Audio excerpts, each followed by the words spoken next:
నీరు హరీష్ రావు గారు. అధ్యక్ష, గౌరవ మంత్రివర్యులు సమాధానం ఒక రకంగా చెప్పాలంటే బాధ్యతారహిత్యంగా ఉంది, తప్పుదో పట్టించే విధంగా ఉంది. ఈ విషయంలో జాప్యం జరగడానికి గల కారణాలు ఏమిటి అన్నప్పుడు లేదండి అన్నారు. ప్రభుత్వం వచ్చి ఇప్పుడు దాదాపు 8వ నెల జరుగుతూ ఉంది. 8 నెలలు జరుగుతున్నా ఇంకా జాప్యం జరుగుతలేదు అని ఒక సమాధానం చెప్పారు.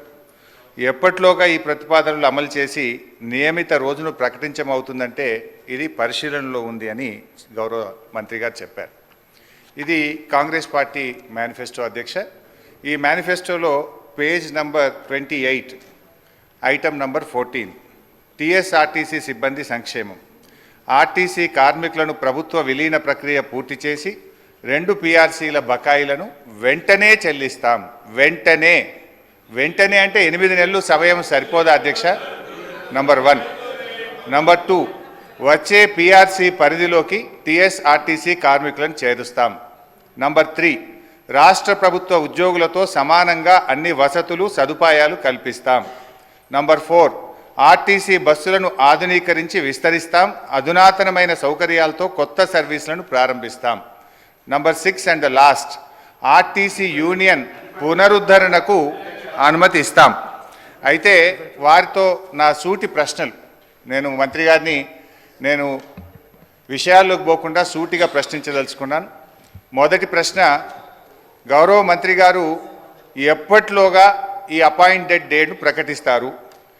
ఏ రోజు నుంచి ఆర్టీసీ ఉద్యోగులను ప్రభుత్వ ఉద్యోగులుగా గుర్తిస్తారు? పరిశీలనలో ఉంది, చూస్తాం చేస్తామని కాలయాపన చేయడం కాదు, ఒక ఖచ్చితమైన తేదీని ఈ సభ ద్వారా ఆర్టీసీ కార్మికులకు చెప్పాలని మీ ద్వారా గౌరవ మంత్రి గారిని కోరుతా ఉన్నా. క్వశ్చన్ నెంబర్ 2, యూనియన్ పునరుద్ధరణ చేస్తామని మీరు హామీ ఇచ్చారు. ఆ యూనియన్ పునరుద్ధరణ ఎప్పట్లోగా చేస్తారు?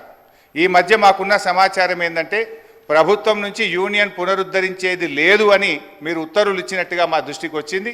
మీరు ఉత్తర్వులు ఇచ్చారా లేదా? ఇవ్వకపోతే ఎప్పట్లోగా యూనియన్ పునరుద్ధరిస్తారు?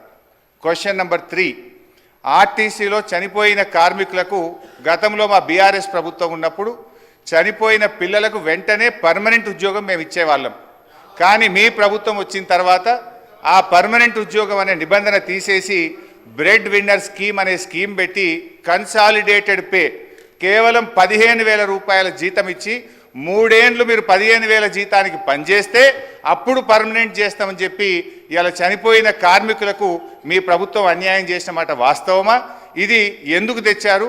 గత ప్రభుత్వం లాగా చనిపోయిన కార్మికుల పిల్లలకు వెంటనే రెగ్యులర్ ఉద్యోగం ఇవ్వాలని అడుగుతా ఉన్నాను. నంబర్ 3.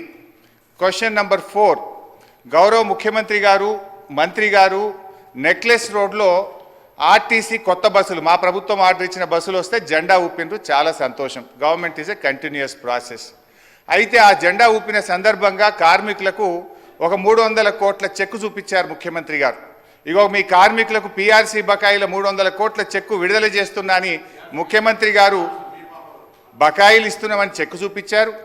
పాపం మా మంత్రి గారు ముఖ్యమంత్రి గారు వెళ్ళిపోయినాక కొన్ని డమ్మీ చెక్కులు, ఆ పెద్ద చెక్కులు కూడా కార్మికులకు ఇచ్చి ఫోటోలు కూడా దిగారు. ఇది ఏ రోజు ఇచ్చింది?